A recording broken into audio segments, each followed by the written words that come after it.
and the philosopher's equality. Okay, so just to sum up the whole thing, okay, he is discussing equality, and Srimlo says that the Gita accepts many types of equalities. It's very wide, not narrow at all. So there is a tamasic equality in which you very weakly and in a resigned manner you accept the limitations of the physical world, and yet you want to have nothing to do with them, you withdraw. So that's an equality, tamasic equality. Rajasic equality, the difficulties that you come to you, you challenge them and you try to master them. Okay? So that is the Rajasic equality, not Tamasic. Tamasic is you accept, but in Rajasic you don't accept. You fight and win against them. I don't want to be subject to these outer forces coming into me and controlling me. So you conquer them. That's a Rajasic. The Sattvic is in the principle of harmony and light and understanding and knowledge. You try to remain aloof from all the difficulties and try to tolerate as much as you can the difficulties that come to you from the physical world. Bahya sparsha, the ones that come to you from outside. Sometimes they can hurt you, sometimes they can make you happy. Both of them you have to be immune to them. So that is the sattvic equality. But all these are not the real equality. The real equality is very much the spiritual equality. That which comes when you go to the self. You lose your identification with body, mind, life, and you go to the self, the consciousness is outside the body, and you get absolutely immune to everything from the physical world. Nothing touches you. Mm-hmm. Now, I'll read the para that we have to read. And the philosopher's equality is like the Stoics, like the world-fleeing ascetic, inwardly a lonely freedom, remote and aloof from men. Okay? So there is an equality of the philosopher, they like the Stoics, world-fleeing. Okay? You don't have anything to do with the physical world. Inwardly a lonely freedom. Note the word lonely freedom. In other words, you are not in a cosmic consciousness. In the cosmic consciousness, it's not a lonely freedom. It's a freedom along with everybody else. Okay? You are, everybody else is there in you, and that's not a lonely freedom. So, lonely freedom. Otherwise, you will understand why he is using the word lonely. Lonely freedom, you yourself feel yourself to be free, but you are not identified with everybody else, as in the cosmic consciousness. Okay? Remote and aloof from men. There you are. If you are aloof from men, you can't identify yourself with them. Therefore, the spiritual cosmic consciousness is not possible in the philosopher's equality. Now, but the man born to the divine birth has found the divine not only in himself, but in all beings. Now the equality and freedom is not lonely. It is identified with everybody else. There's a cosmic consciousness. Okay? He has realized his unity with all, and his equality is therefore full of sympathy and oneness. Whereas in the other one, where you see the physical world as unreal, you are free yourself. But there is no identification of suffering with others. There is no sympathy. You are just aloof from everybody else. He is united with all, and his equality is therefore full of sympathy and oneness. Naturally, that is far superior. So in other words, there is another equality also. So you have a tamasic equality, you have a rajasic equality, you have a sattvic equality, and a spiritual equality, and now it's a cosmic consciousness equality. Even in the spiritual world, there are two types of equality. So this is what Shalini said. He sees all as himself, and is not intent on his only salvation.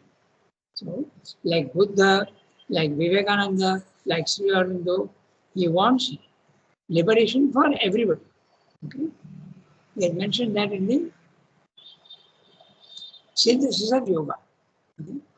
That Buddha took a vow never to go into nirvana permanently unless everybody also is liberated. So that is the highest noble gesture that a spiritual man can have. Okay?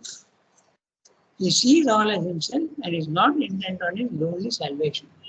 He even takes upon himself the burden of their happiness and sorrow, by which he is not himself affected or subjected. This also we have discussed. When you are in the cosmic consciousness, the exhilaration of the tiger and the fear and despair of the deer also is experienced by the man who is in a cosmic consciousness. You experience the sorrow of others as your own. But there also we have discussed that there are three stages in that sort of cosmic consciousness. First of all, you are affected. You are affected by the other's sorrow. Second one, you are not affected, but you sympathize with them. And the third one, you have also the capacity to solve their grief. So that also is there. He even takes upon himself the burden of their happiness and sorrow, by which he is not himself affected or subjected. This is what an integral yoga guru does. This is what Mother used to do. Swami used to tell everybody, surrender yourself to the Mother and let her do the sadhana in you. She will identify herself with the sadhak.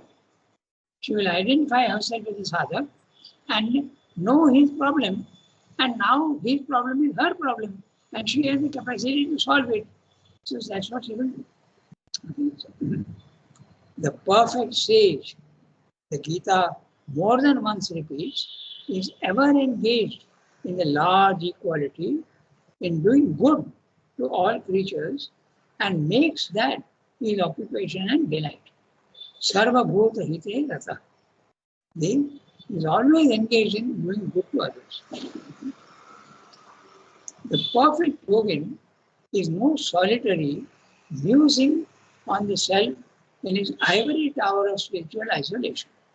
This is the liberation of the ascetic. The ascetic is not worried about the world at all. Okay? He just wants his own individual liberation. So that's the difference.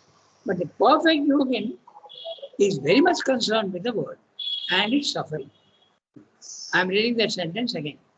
The perfect yogin is no solitary musing on the self in his ivory tower of spiritual isolation. Godstandler has used the word lonely freedom. Okay? But the perfect yogin is not interested in lonely freedom. He is interested in the freedom of everybody else also. But yukta karma, krishna karma krishna. Okay? Yukta, he is joined with all the work. He is doing all the work in the physical world. Krishna karma krishna. He is the one who does all karma, Krishna. Krishna means full, total, many. A many-sided universal worker for the good of the world, for God in the world. For he is a bhakta, a lover and a devotee of the divine, as well as a sage and a yogin. A lover who loves God wherever he finds him and who finds him everywhere. God wherever he finds him and who finds him everywhere. So, in other words, he sees God in everybody and naturally he is concerned. And what he loves, he does not disdain to serve, nor does action carry him away from the bliss of union. Since all his acts proceed from the one in him and to the one in all, they are directed. When you are doing something for others, you are doing it for the divine in the others. Okay? That's what Mr. says also in one of his letters. When you are helping somebody, Even when you are in ignorance and someone comes to you and you are helping them, and this applies to all the doctors also. So when you are treating a patient, treat the patient as though you are doing it for the divine in him. So that's what we say in one of the letters. Nor does, and what he loves, he does not disdain to serve. Nor does action carry him away from the bliss of union, since all his acts proceed from the one in him and to the one in all they are directed. The equality of the Gita is a large synthetic equality in which all is lifted up into the integrality of the divine being and the divine nature. It's not only the divine Purusha, okay? It's also the divine nature. We are concerned with the divine nature at a lower level. So that completes the chapter on equality. And you must know that equality is one of the kingpins of any yoga. Any yoga, they have to get in touch with equality. They have to come in contact with equality. Now we can go to the 20th chapter, equality and knowledge, how they interact with each other. Okay. So we can start reading the chapter. So who will read today?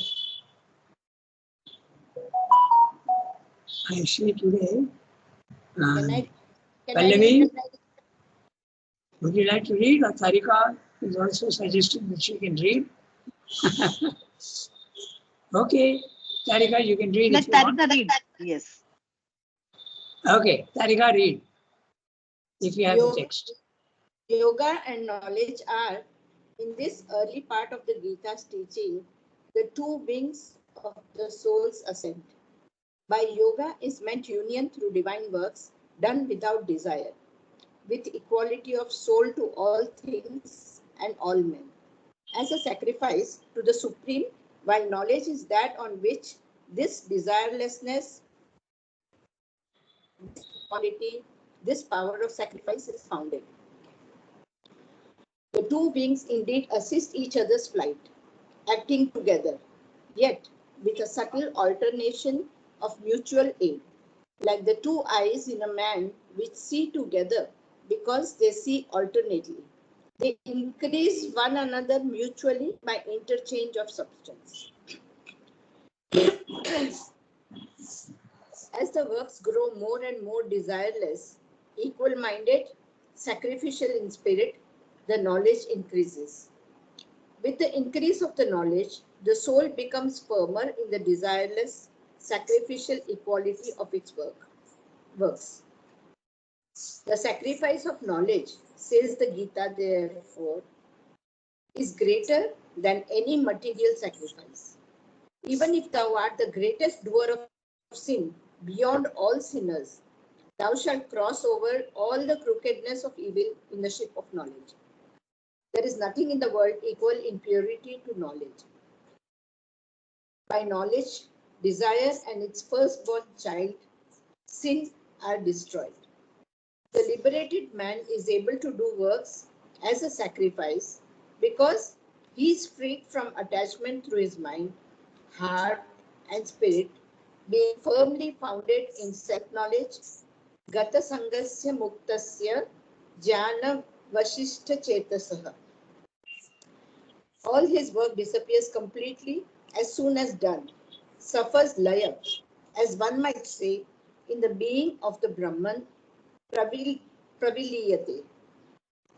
It has no reactionary consequence on the soul of the apparent doer. The work is done by the Lord through his nature. It is no longer personal to the human instrument. The work itself becomes but power of the nature and substance of the being of the Brahman. Yeah. Okay, so now he goes on, now he is going to take the equality and knowledge. Both have to increase each other. The more knowledge you have, naturally your equality will be more, and the more equal you become, knowledge also increases. So that's obvious. And he's using a very interesting image. A bird which has got two wings. And one wing is equal and one wing knowledge. Okay, so equality and knowledge.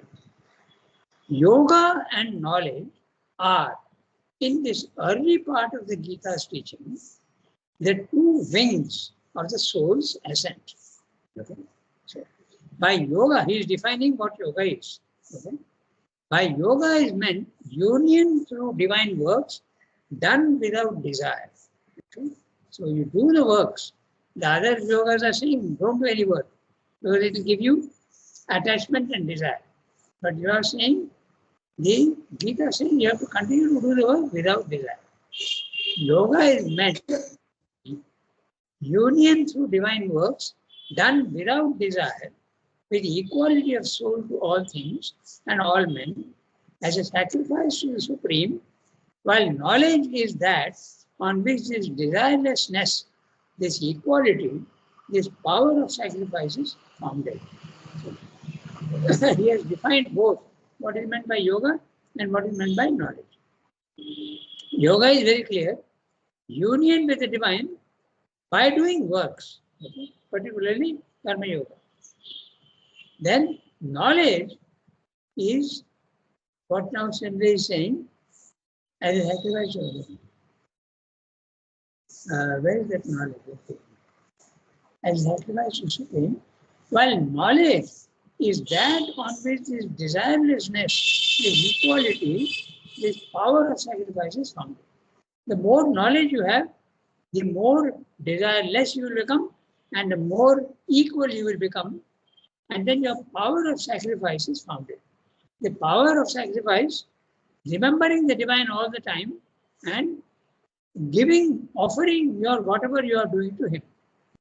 That's the power of sacrifice.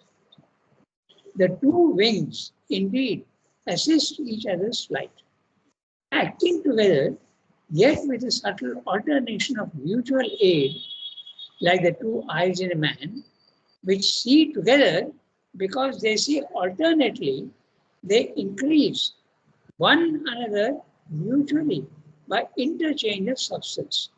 So, the interchange of substance is very interesting. Your consciousness has substance, and the substance of yoga would be the divine substance because you have become union with him, na? And the knowledge is your own substance, and the two have to mix. That is meant by yoga and knowledge helping each other. The divine substance and the human substance are mixing and helping each other in the soul. The two wings indeed assist each other's flight, acting together, yet with a subtle alternation of mutual aid, like the two eyes in a man, which see together because they see alternatively. By the way, we get perspective and depth, the three-dimensional effect, when two eyes are there. If only one eye is working, then that perspective also disappears, and also that effect of three dimensions may not be there. Okay. They help each other. They increase one another mutually by interchange of substance. I'm reading the next sentence. As the works grow, more and more desireless, equal-minded, sacrificial in spirit. So note carefully that even in desirelessness and equality, there are gradations. Okay? There, more you become desireless, equality increases, and the more equality increases, you become desireless, and your sacrificial attempt becomes much better. Constantly you remember the divine. Okay? Not only remember, but offer. Okay? That's very important. Naturally, when you have to offer, you have to remember. So remembrance is the first step. That's why Srimad used to always say, remember and offer, remember and offer, remember and offer. That is the formula for those who are still in level 1. Okay? As works grow more and more desireless, equal-minded, sacrificial in spirit, the knowledge increases. With the increase of the knowledge, the soul becomes firmer in the desireless sacrificial equality of its works. Whatever you are doing, you do it for the Lord. All of them are They help each other. Knowledge helps equality, equality helps knowledge, and remembrance also increases, and remembrance also makes possible the offering to the divine. So all these are all interrelated.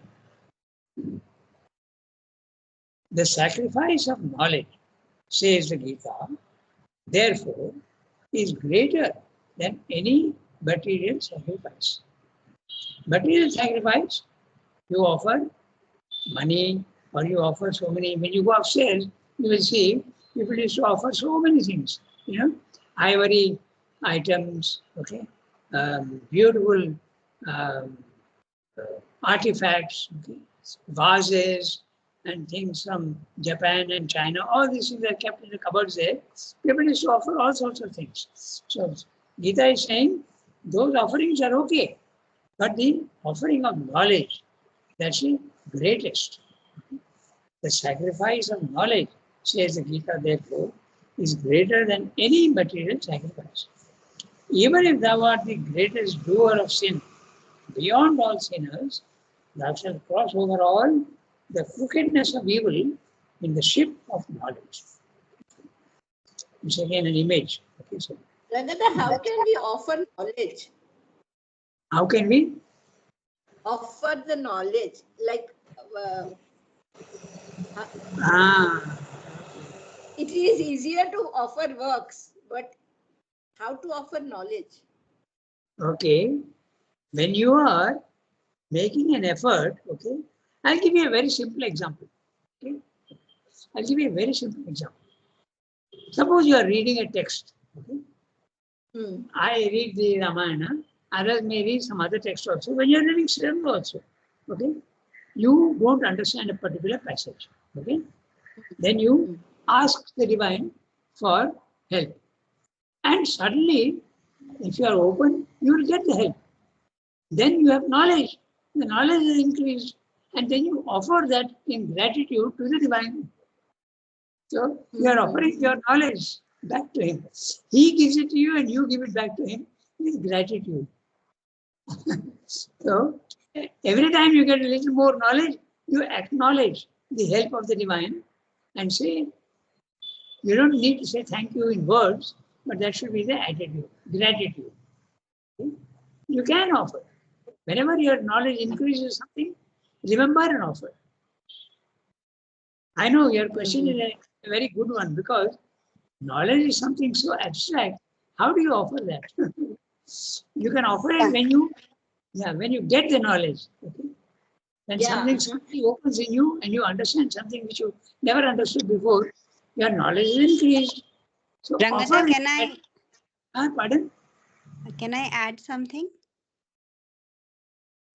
Your voice is very weak. I can't. Can I add something? Yes.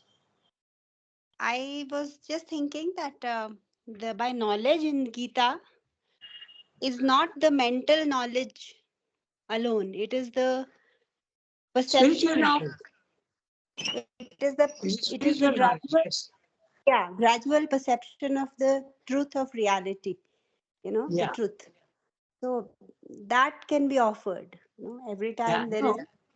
Gita, what you're saying is correct. But even in the physical world, I'll give you a very simple example. Okay, you don't know. You go to a bank. You don't know the exact process. Okay, I'll give you a very simple practical example. You go to the bank and they say things which you can't understand. Then you ask for help and say, I don't understand what they are saying, but please help me. And if you are open, I guarantee you will get the answer. It comes. Then you offer that. So it's a very practical knowledge also. You can offer everything. Practical knowledge, your spiritual knowledge, even your mental knowledge. Everything you can offer. But of course, what you're saying is right. Vidya, when you speak of Vidya and knowledge, it is spiritual knowledge mostly. Okay? But Tarika's question was a very interesting one. She said, how to offer knowledge? So when you get the knowledge, offer it. Then it becomes easy to understand what I'm saying. Okay? Rangata? Yes, Sansuki, tell me. Yeah, I think the remember and offer, you said, remember and offer, in that part, the remembering part is the knowledge you said. I think that's the great example of sacrifice of knowledge.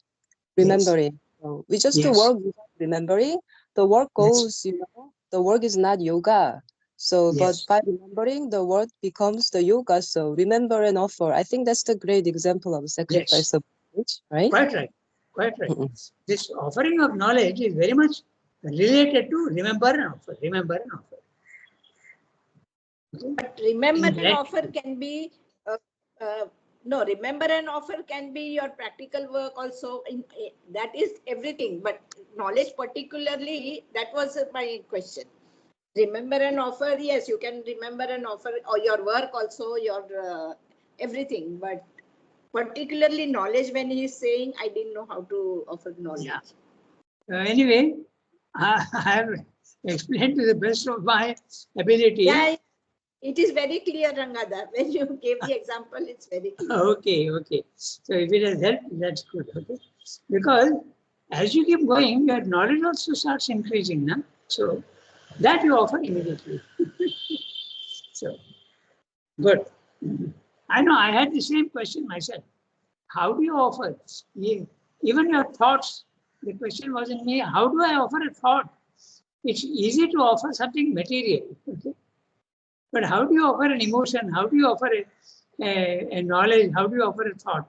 In the same way, whenever it comes, you acknowledge that it has been given by him and offer it by gratitude. Okay, so, all right, I go to the next sentence. Even if thou art the greatest doer of sin beyond all sinners, thou shalt cross over all the crookedness of evil in the ship of knowledge. There is nothing in the world equal in purity to knowledge. So, knowledge is the one that purifies. The Gita's words are very interesting. Jnana deepena bhasvata. Jnana deepena bhasvata. The one knowledge by its light purifies. Okay? Light is the greatest purification. Because when light comes in, darkness disappears. So that is, knowledge is light. Okay? It becomes a lighted thing, and then your evil also disappears. That's what the Gita is saying. There is nothing in the world equal in purity to knowledge.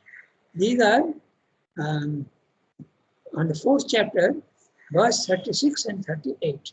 Okay? Verse 36 and 38. So, yeah, that's right. Api chedasi papebhya sarvebhya papakrittama. You are the greatest of sinners. Papakrittama. Sarvam jnanam vrijinam. I've written very badly, so I can't. But this is 36. The 36th sloka and the 38th sloka. So there, the 38th one is very clear. Nahi jnanena sadrisham pavitramiha vidyate.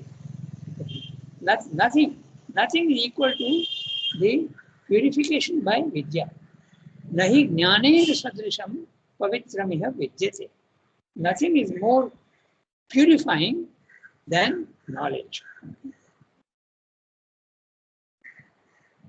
Then the second part of the words, Tat Swayam Yoga Samsiddhim Kalena Vindati.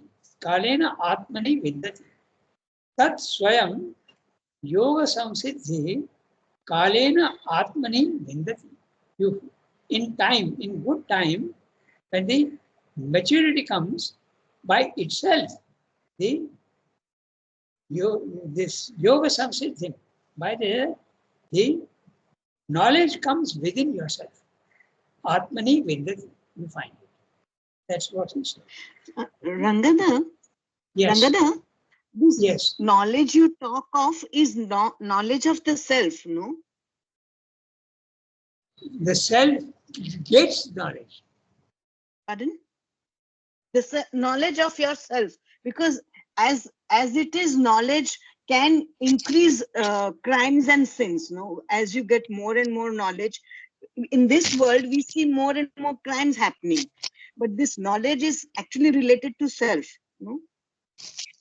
When you say self, you must be very clear that the knowledge comes in the self means at level 2, in the spiritual planes of consciousness. Not yourself in the sense of your body, mind, life.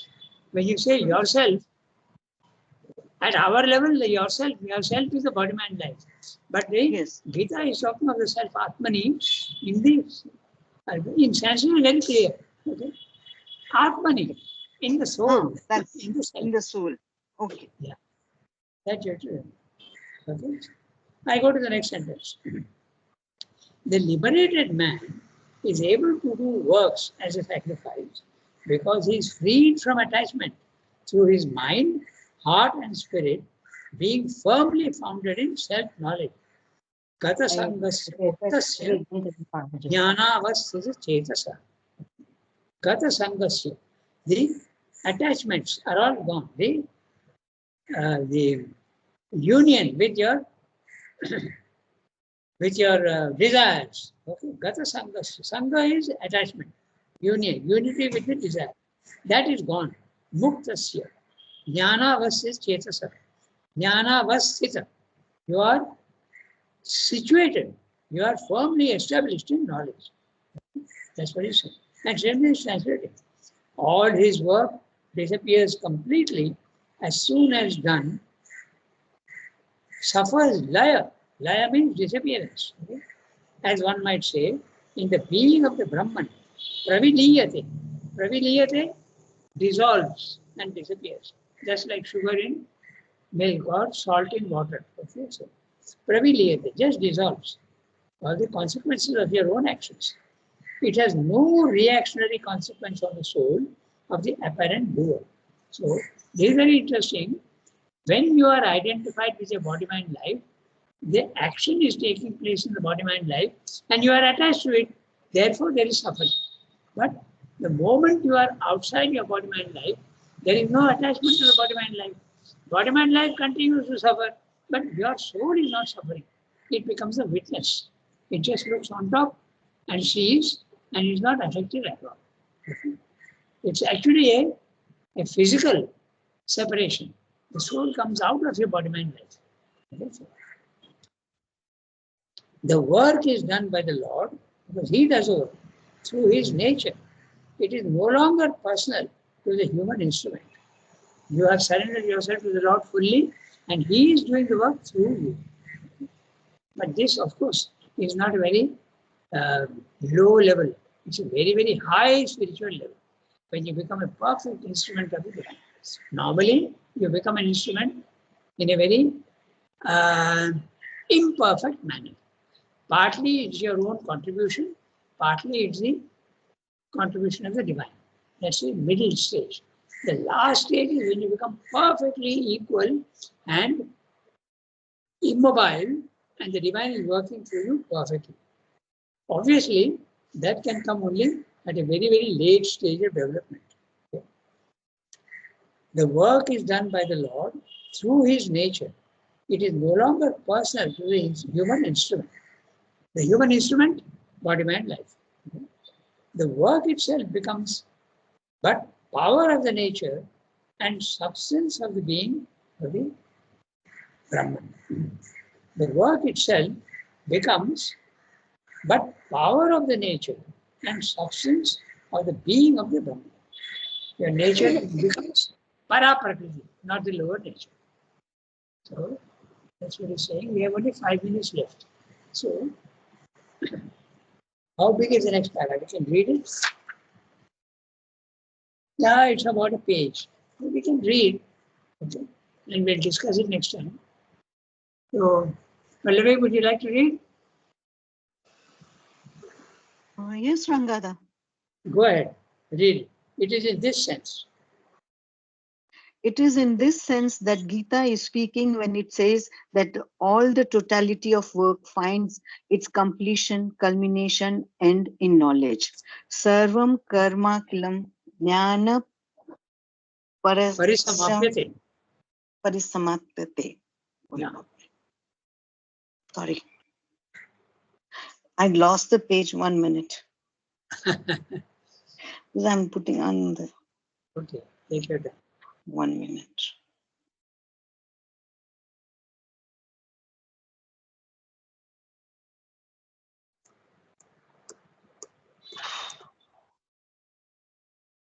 Yes. Got it? No, Rangada, 1 minute. Or someone else Okay. can read because I'm on the phone and I can't get it. Oh, acha. Okay. If anybody else has got the text, they can finish it. Who has got? Shall I read, Rangada? You have got the text? Yes. Okay, go ahead. Kiran, read it. Okay. As a fire kindles. As a fire kindled turns to ashes its fuel, so the fire of knowledge turns all works to ashes. By this, it is not at all meant that when knowledge is complete, there is cessation from works.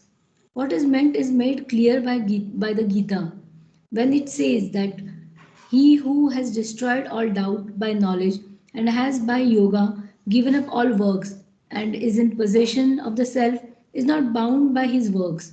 Yoga sanyasta karmanam at, atma आत्मवन्तं न कर्माणि निबन्धन्ति Nibadhananti. निबन्धन्ति योगसन्न्यस्तकर्मणम् आत्मवन्तं न कर्माणि निबन्धन्ति and that he whose self has become the self of all existences acts and yet is not affected by his works, is not caught in them, receives from them no soul ensnaring reaction. Kurvana api na lipyate. Therefore, it says the yoga of works is better than the physical renunciation of works, because while sannyasa is difficult for embodied beings who must do works as long as they are in the body, yoga of works is entirely sufficient and it rapidly and easily brings the soul to Brahman. That yoga of works is, we have seen, the offering of all action to the Lord, which induces as its culmination an inner and not an outer, a spiritual and a physical giving up of works into the Brahman, into the being of the Lord. Brahmani adhyaya karmani mai sanyasaha. When works are thus reposed on the Brahman, the personality of the instrumental doer ceases. Though he acts, he does nothing, for he has given up not only the fruits of his works, but the works themselves, and the doing of them to the Lord. The divine then takes the burden of works from him. The supreme becomes the doer and the act and the result. Okay, so we have only 1 minute left, so we can't do this today. But then we will take it up next time and do it. Okay, so Sarvam karmakilam jnane parisamaप्यते. Okay, so sanyasya karmanam atmavantam na karmani nibadhnanti. One who is doing works, the works do not bind him down. That's what it is. Kurvannapi na lipyate. Even while doing works, he is not bound by his works because there is no desire. It is desire that binds you down. Then, and the condition is Brahmani adhaya, placing yourself, reposing yourself fully in the Brahman, Mai sanyasya. Brahmani adhaya karmani, Mai sanyasya. So, giving up everything to the Lord, then do the works. That is what it is saying. Okay. We'll take this para up next time. We'll redo it. Okay, everybody. Revoir. Bonjour, Rangada. Au revoir. Rangada. Have a nice day.